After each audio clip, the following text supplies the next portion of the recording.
लेकिन मैं चाहता हूँ कि जब भी हम लोग किसी के पास हम लोग जाएं, उसको थोड़ा सा सच्चाई बता के हम लोग अगर चलें तो मेरे हिसाब से ये बिजनेस बहुत अच्छा बिल्ड होता है।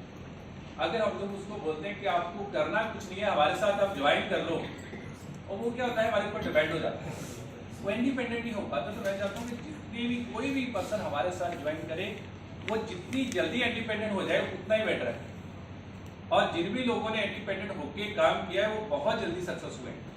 और ये जो हमने अभी तक मतलब कि देखा भी और 4-5 साल में अपने मैंने नेटवर्क में मैंने देखा है कि जो जितनी जल्दी अपना बिजनेस खुद संभाल लेता है ना, तो उतनी ही जल्दी वो ग्रो करता है। अपलाइन होता किस लिए? अपलाइन होता है गाइडलाइंस लिए, हमें बताने के लिए, कहीं मुश्किल में फंस गए, कोई भी चीज़ हमें समझ नहीं आ रही तो समझाने के लिए होता है। लेकिन हम उसको अपने ऊपर डिपेंड करते, इस वजह से वो आगे ग्रो नहीं करता। तो हमें पहले दिन से उसको समझा के चलना है कि चीज़ें हम आपको बताएंगे, हम आपको गाइड करेंगे, लेकिन काम फील्ड में आपको ही करना है।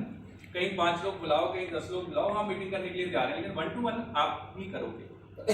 तो ऐसे करके अगर हम लोग करते हैं तो मेरे हिसाब से बहुत अच्छा बिजनेस होता है। पहले दिन से हम लोग समझा देते हैं कि देखो सारे लोग खा नहीं करते, आप अगर 10 लोगों को मिलोगे उसमें से 2 लोग 3 लोग आपके साथ आते हैं, और उसमें से कुछ यूजर बनते हैं, कुछ 1-2% जो होते हैं वो बिजनेस वाला पर्सन निकलता है। तो पहले दिन से उसका माइंड सेट हो जाता है कि मैं अगर फील्ड में निकलूंगा, 10 लोगों को मैं मिलूंगा, तो मेरे साथ कितने लोग आने वाले? 2 लोग, 2-3 लोग मेरे साथ आएंगे, तो वो परेशान नहीं होगा। अगर शुरू में हमने समझा दिया कि सब लोग ये ज्वाइन कर लेते हैं, तो अगर 4-5 लोगों के पास गया, उसने मना कर दिया, तो उसको लगेगा कि मेरे बस की बात नहीं। लेकिन पहले से उसका माइंड सेट है कि अगर 10 लोगों को मैं बताता हूं तो मेरे साथ 2-3 लोग आते हैं, और कुछ हाँ भी करते हैं, कुछ ना भी करते हैं, तो उसको पहले से ही पता है, उसको प्रॉब्लम नहीं होती, तो अच्छा वो ग्रो करता है। बाकी 2 तरह के लोग हमारे साथ आते हैं। पहला पर्सन वो जो यूजर बनता है, और दूसरा वो जो लीडर बनता है। इन दोनों में डिफरेंस हमने समझना है, और डिफरेंस अगर समझेंगे तो हमारा समय नहीं खराब होगा। मैं चाहता हूं कि जो भी पर्सन मेरे साथ ज्वाइन करे वो आगे ग्रो करे, वो लंबा चले। ऐसा कोई पर्सन जो मान लो कि 2 महीने में 3 महीने में छोड़ने वाला, वो आज ही छोड़ जाए तो ज्यादा बेटर है, क्योंकि मेरा समय नहीं खराब होता, मैं अच्छे लोगों को समय देना चाहूंगा। तो हम लोग पहले क्या करते हैं, हम लोग छांटते हैं लोगों के पास गए तो हम लोग चेक करते हैं कि ये लीडर है या ये यूजर है। अगर यूजर है तो उसको यूजर के बेनिफिट बताते हैं, 60 पीवी करो और ये सारे बेनिफिट आपको परमानेंट मिलेंगे। अगर लीडर है तो उसको बोलते हैं कि कुछ इन्वेस्टमेंट आपको करना पड़ेगा, क्योंकि अगर वाकई 1 लाख रुपए का मेरा सपना है, हर पर्सन का 1 लाख का सपना होता है, और अगर मैंने इसी महीने मैंने ज्वाइन किया मई के महीने में, और मेरा ये सपना है कि दिसंबर तक 1 लाख आए, तो कुछ ना कुछ तो इन्वेस्टमेंट करना बनता है मेरा।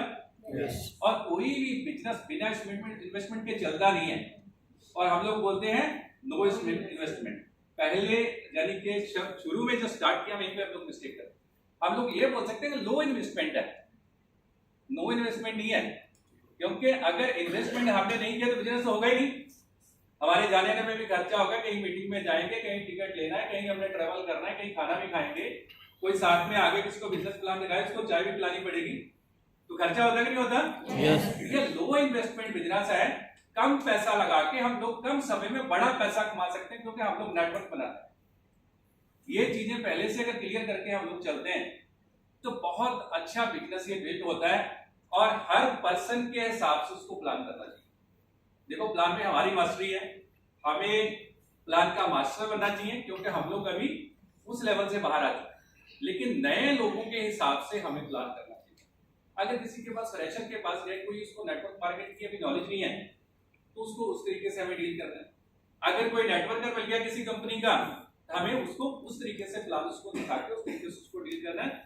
और अगर कोई इन्वेस्टमेंट वाला मिल गया, हमें इन्वेस्टमेंट वाले बहुत सारे मिलते हैं, वो कहते हैं मोदी केयर में धीरे धीरे पैसा आता है, हमारे साथ आओ, देखो 2 महीने में इतना पैसा कमाओ। तो उसको पैसा दिखाना होता है कि अगर 2 महीने 5 महीने अगर मोदी केयर में हमने काम किया तो कितना पैसा कमा सकते। तो हर पर्सन की नीड के अकॉर्डिंग उसको प्लान दिखाओ।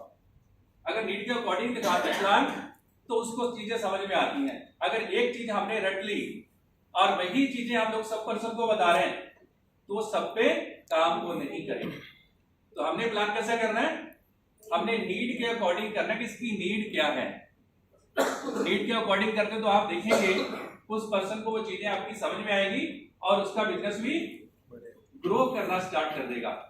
और मैं ऐसा समझता हूं कि किसी भी नए पर्सन के पास अगर हम लोग जाते हैं तो ज्यादा लंबा प्लान उसको नहीं करना चाहिए, सिंपल प्लान करो, छोटा प्लान करो, पहले दिन ही डायरेक्टर बनाने की कोशिश ना करो।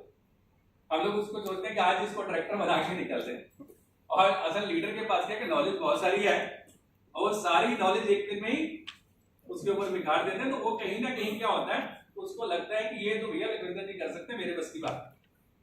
ऐसा होता है ना? यस। तो हमने ऐसा नहीं करना, उसको ऐसे लगे कि ये तो बड़ा आसान काम है, ठीक है ना, अगर ये कर सकते तो मेरे को भी, मैं भी कर लूंगा। तो उसको सिंपल वे में उसको बताना है, ज्यादा कॉम्प्लिकेट नहीं करना। देखो ये बिजनेस जो है ना, ये बिजनेस बहुत बड़ा है और इसको थोड़ा थोड़ा करके हम लोग सीखेंगे। हमने समझना है कि ये बच्चा जो है ये नर्सरी क्लास का, हमारे लिए तो बच्चा ही है नेटवर्क के हिसाब से, ये नर्सरी क्लास का बच्चा है, उसको सिलेबस उतना ही देना है जितना वो झेल पाए। अगर ज्यादा दे दिया तो ओवर हो जाएगा, तो वो उसको संभाल नहीं पाएगा, तो उस वजह से कई बार दिक्कतें आती हैं। तो आप छोटा प्लान करो, सिंपल प्लान करो, जितना वो ले पाए उतना ही उसको ज्ञान दो, ज्यादा ज्ञान देने की फर्स्ट बार में कोशिश ना करें। ये तो जिंदगी भर ज्ञान लेने का बिजनेस है। और सुरेखा मैम बोलती है कि मैं अभी 1% इस बिजनेस के बारे में जानती हूँ। अगर सुरेखा मैम 1% जानती है तो हम लोग कितना जानते हैं? हम लोग तो भी स्टार्ट ही नहीं हुए इसके साथ, ठीक है ना। लेकिन हम लोग ज्यादा नॉलेज की वजह से हमें प्रॉब्लम आती है। तो नॉलेज उतनी ही दें जितनी पर्सन को चाहिए। और बाकी अभी जैसे डिजिटल का टाइम आ चुका है, हम लोग डिजिटल के साथ ज्यादा थोड़ा फोकस करें साथ के साथ, तो हम लोग अपना समय बचा सकते हैं। जैसे मैं शुरू में मैंने फील्ड वर्क मैंने बहुत किया, जब मैं स्टार्ट मैंने किया। और अगर स्टार्टिंग की अगर बात करते हैं, स्टार्टिंग में जब था मैं, और कई लोग मेरे से पूछते थे कि इतनी जल्दी आपने कैसे बिल्ड करी। उसका रीजन क्या था कि हम लोगों ने काम बहुत ज्यादा किया, घर हम लोग कम रहते थे, फील्ड में हम लोग ज्यादा रहते थे, इसलिए वो बिजनेस बिल्ड हो गया। लेकिन आज चीजें बदल चुकी है, वो पहली वाली चीजें नहीं रही। सुरेखा मैम ने जो नियर अबाउट 25 साल पहले बिजनेस स्टार्ट किया था, उस टाइम जो संघर्ष उन्होंने किया आज वो हमारे लिए नहीं है। आज हमारे लिए बहुत चीजें आसान हो चुकी है, क्योंकि प्लेटफॉर्म ऑलरेडी तैयार है। डिजिटल के द्वारा कम समय में ज्यादा लोगों से हम लोग मिल सकते हैं, ठीक है ना। तो अभी डिजिटल और फिजिकल का दोनों का कॉम्बिनेशन हमने बना के चलता है, और दोनों का चीजों का कॉम्बिनेशन बना के चलते, तो उसमें क्या होता है कि टीम भी हमारे साथ बाउंड रहती, और इसके अकॉर्डिंग हमारा बिजनेस भी प्रति दिन बढ़ता है, लोगों के पास नॉलेज पहुंचती है। तो उससे भी बिजनेस में हम लोग काफी तेजी से हम लोग ग्रो कर सकते हैं। जो मान लो कि 25 साल में पिछले लीडरों ने चीजें चेंज करी है, वो अगर हम लोग चाहें, आज की जो जनरेशन है, आज के हिसाब से हम लोग 5 साल या 10 साल जरा मान लो, 10 साल में वो चीजें हो सकती है। इतना आसान हो चुका है। आज से 25 साल पहले किसी के पास फोन होता था, घर में ही फोन होते थे लैंडलाइन वाले। मेरे को पता है कि हमारे मामा जी का दिल्ली से फोन आता था, हम लोग सुनने जाते थे, ठीक है ना, किसी के घर पे। तो पहले वो सिचुएशन थी, आजकल बिल्कुल चेंज हो चुका है। हम लोग न्यू मान लो के सिस्टम में आ चुके, उसके अकॉर्डिंग हमने काम करना है, और उसके अकॉर्डिंग काम करके जिन्होंने काम किया है, जैसे मतलब कहते जी बहुत अच्छा काम कर रहे हैं उस पर, ठीक है ना। अभी हमारे साथ निशान जी है, निशान जी काफी चीजों में हमें हेल्प करते हैं, तो बहुत अच्छा बिजनेस हमारा बिल्ड हो रहा है। तो टीम की क्या बाउंडिंग हमारी बनी रहती है। तो दोनों चीजों का कॉम्बिनेशन बना के चले, सिंपल वे में बिजनेस रखें, ज्यादा इसको कॉम्प्लिकेट ना बनाएं, तो मेरे हिसाब से हम लोग बहुत बढ़िया कर सकते हैं। और मैं ऐसा समझता हूं कि कोई भी काम ऐसा नहीं है दुनिया में जो इंसान सोच ले वो करना पाए। हम लोग सोच नहीं पाते हो, ठीक है ना।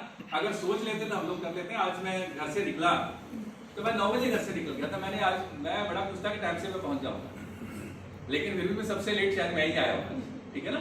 क्योंकि ये हमें पता होना चाहिए कि कोई भी अगर काम हम लोग स्टार्ट करते हैं तो मुश्किलें हमें आती हैं। मेरे को भी रास्ते में जाम मिला, मेरे को पता नहीं था जाम मिलने वाला, ठीक है ना।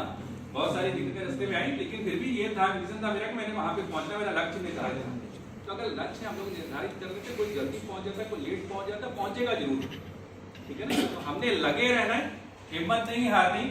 और इतने अच्छे हमारे पास कोच है, मेंटर है, हमारे पास इतनी अच्छी गाइडलाइंस है, हमारे पास हमें टाइम टू टाइम इवेंट मिलते हैं, डेली जूम मीटिंग मिल रही है, हमें कितना कुछ हमें सीखने को मिल रहा है। फिर भी अगर पीछे रहे तो कहीं ना कहीं कमी हमारे अंदर है, उस कमी को हमने बाहर निकालना है। हमने देखना है कि कहाँ पे कमी आ रही है जिस वजह से मेरा बिजनेस नहीं बिल्ड हो पाए। और मैं समझता हूँ कि नए लोगों पे हमें डेली काम करना चाहिए, जिसके लिए किसी भी लीडर से आप बात करोगे तो आपको यही समझाएगा कि आपको डेली एक प्लान खुद का करना चाहिए। आज कोई भी किसी भी लेवल पे हो, लेकिन डेली अगर एक प्लान हम लोग खुद का करते हैं तो ये मेरा बिजनेस कभी डाउन नहीं आएगा, हमेशा ग्रो करेगा। और जब हम लोग कुछ लीडर के ऊपर डिपेंड हो जाते हैं तो वो बिजनेस हमारा कुछ टाइम स्टेबल रहता है, उसके बाद धीरे धीरे क्या होता है, डाउन होना भी स्टार्ट होता है। लेकिन केवल लीडर के ऊपर डिपेंड ना रहें, अपने प्लान भी हम लोग अगर डेली करते हैं तो आप देखोगे कि बिजनेस आपका बहुत तेजी से ग्रो करेगा और ये ज्यादा से ज्यादा लोगों से मिलने का बिजनेस है और ज्यादा से ज्यादा लोगों से मिलिए और इस बिजनेस को जो आप चाहते हो कि 10 साल में जो करना वो आपका काम जो है 5 साल में 3 साल में भी हो सकता है, इसमें कोई दो राय नहीं है। और जो अभी हमारा हम लोग ट्रिपल डायमंड के हम लोग दौड़ में है सारे के ट्रिपल डायमंड हम लोग जल्दी से जल्दी हम लोग बने। टीबीडी हम लोग बनना चाहते हैं सारे। Yes sir yes. तो टीबीडी बनना आज की डेट में मेरे हिसाब से कोई मुश्किल काम नहीं है। अगर कोई एक फ्रेशर पर्सन भी स्टार्ट करता तो नियर अबाउट 6 महीने वो टीबीडी बन सकता है। 6 महीने में तो हम लोग बोल सकते हैं दिसंबर तक बन सकता है, ठीक है ना। इतना मान लो कि सिंपल हो चुका है जो आपका टीबीडी तक का बिजनेस है और इस पर थोड़ा सा फोकस करके हमें चलना पड़ेगा। ज्यादा से ज्यादा लोगों को हमें एक 15-20 हज़ार पैसे की मेरी स्टार्टिंग में जो करवाता हूँ किसी भी लीडर को, तो मैं 15-20 हज़ार पैसे में स्टार्ट करवाता हूँ। तो 15-20 हज़ार से उसको स्टार्ट कराओ, उसके बाद हर महीने 120 पीवी कराओ। 60 पीवी करके हमारा बिजनेस थोड़ा डाउन गया है, ठीक है ना। हमने कंपनी भी बोल रही है, हमारे एम्प्लॉय भी बोल रहे हैं, बिल्कुल ठीक है, लेकिन 60 पीवी जो है वो हमारे किसके लिए है? वो कस्टमर, न्यू पर्सन के लिए, कस्टमर के लिए है, लीडर के लिए नहीं। 60 पीवी है लीडर के लिए 60 पीवी? नो, लीडर के लिए 60 पीवी नहीं है। अगर लीडर डेली प्लान करता तो मेरे हिसाब से 15-20 हज़ार रुपए उसका सेल ही हो जाता है, ठीक है ना। तो 120 पीवी पे टीम को लेके आए, डेली प्लान करें और जो लीडर स्टार्ट करे उसको 15-20 हज़ार रुपए से इस बिजनेस को स्टार्ट करवाएं। कुछ पैसा लगा होगा तो उसका भी कुछ जेब हल्की होगी तो उसको भी थोड़ा सा इंटरेस्ट लेगा बिजनेस में। अगर कुछ लगा ही नहीं तो इंटरेस्ट कोई लेता ही नहीं है, ठीक है ना। तो इंटरेस्ट जब तक नहीं आएगा उसका तब तक वो बिजनेस बिल्ड नहीं करेगा। तो इंटरेस्ट के लिए थोड़ी उसकी जेब हल्की करवानी जरूरी है और ये सबके लिए नहीं है। किसके लिए है ये? लीडर के लिए जो 1 लाख महीना कमाना चाहता है, बढ़िया कार चाहते हैं, देश विदेश की यात्रा चाहते हैं, ये उस पर्सन के लिए, सबके लिए अप्लाई नहीं है। बाकी जो यूजर हैं उनको 60 पीवी करवाओ और सारे उनको बेनिफिट दिलाओ और जो लीडर बनना चाहता है, पैसा कमाना चाहता है, उसको क्या करवाना है? 120 तो कराने वालों को कराना है। शुरुआत कैसे करानी है? 15 से 20 हज़ार रुपए से स्टार्टिंग करवानी है। 300 पीवी से 300 पीवी से मोटा 300 पीवी 8% से जो बिजनेस स्टार्ट करना चाहते हैं उसको 300